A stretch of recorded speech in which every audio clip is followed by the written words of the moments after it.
Morning po. So, mag-i-start na po ako mag-upload ng videos about meals without rice, no?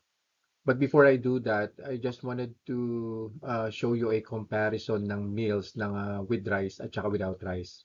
So, nag-experiment po tayo with bangus, kanin, itlog, at saka konting tomato po, ano? So, nag-start po tayo with the meal with rice. So yan po yung itsura niya, no? So 105 po yung baseline na blood sugar po natin. First hour, umakyat po kagad siya ng 155. And then second hour, bumaba po siya ng bahagya, 144. So yan po yung impact ng rice.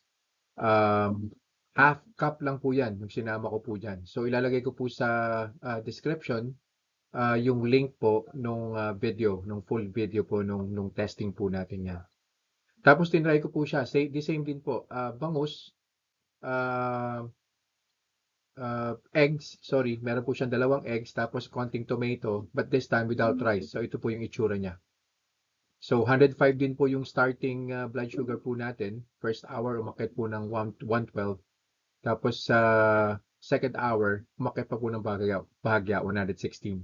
Pero on the third hour po, tuluyan na po siya na bumaba. So, obviously, no, napakalaking difference po talaga nung meals with rice at saka meals without rice. So, kung nagmamanage po kayo ng blood sugar spikes po ninyo, napakalaking tulong po talaga kung kakain po kayo ng meals without rice. So, pagka pinlat po natin yung blood sugar spikes po niya, no, on the second hour, yan po yung itsura niya.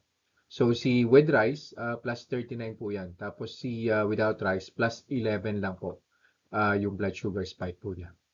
So yun lang po for this experiment.